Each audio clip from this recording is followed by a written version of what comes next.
রংপুরের দমদমা বৌদ্ধভূমি। মুক্তিযুদ্ধের সময় কারমাইকেল কলেজের অধ্যাপক কালাচাঁদ রায়, তার স্ত্রী মঞ্জুশ্রী রায় সহ আরও ৩ অধ্যাপককে হত্যা করে এখানে ফেলে যায় পাকিস্তানি বাহিনী। স্থানীয়রা মরদেহ মাটি চাপা দেয়। এরপর বৌদ্ধভূমিটির দিকে ফিরেও তাকায়নি কেউ। বুদ্ধিজীবীরা নিয়ে এসে এখানে মারছে, মারিয়া তারা ওইভাবে ফেলে রাখছে। বদ্ধভূমি করে গেল, তারপরে কোনো সংস্কার নাই, কিছু নাই। আমরা হাড়ি চান্দা করিয়া বাঁশ টাস তুলিয়া এখানে ঘিরে দিয়েছিলাম, গরু বাছুর ভাঙ্গি ফেলে। এই জায়গা দেখার মতন কেউ নাই, হ্যাঁ, কেউ আসে না। ওই আসে যদি গেল আসিয়াও মানে ওটা গুরুত্ব দেয় না। দেশ স্বাধীন হওয়ার পর পেরিয়েছে ৪৮ বছর।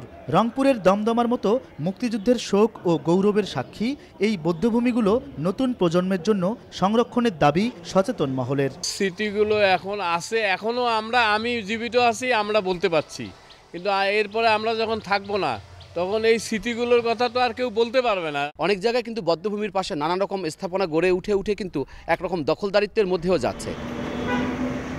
২০১৫ সালে রংপুর বিভাগের ৫ জেলার ৫,৬৬৬ জন রাজাকারের তালিকা করা হলেও তা প্রকাশ করা সম্ভব হয়নি আজও। মহান মুক্তিযুদ্ধের স্মৃতি বিজড়িত বৌদ্ধভূমিগুলো সংরক্ষণ করার পাশাপাশি ৭১-এ মুক্তিকামী নিরীহ বাঙালিদের হত্যার পেছনে পাক সেনাদের দোসর হিসেবে যারা ভূমিকা রেখেছে সেই রাজাকার আলবদরদের চিহ্নিত করে চূড়ান্ত তালিকা প্রকাশের দাবি মুক্তিযোদ্ধা ও বিশিষ্টজনদের।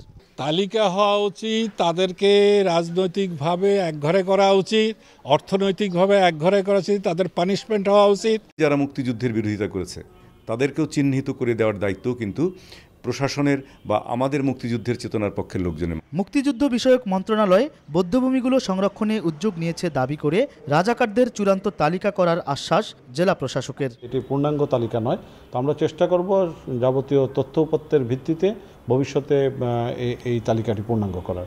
রংপুরের নিসবেতগঞ্জ, জাফরগঞ্জ, দখিগঞ্জ, বালারখাইল, নবদিগঞ্জ, সাহেবগঞ্জ, লাহিড়ীর হাট সহ বেশ কিছু বৌদ্ধভূমিতে হত্যাযজ্ঞ চলে ১৯৭১ সালে। হেদায়েতুল ইসলাম বাবু, সময় সংবাদ, রংপুর।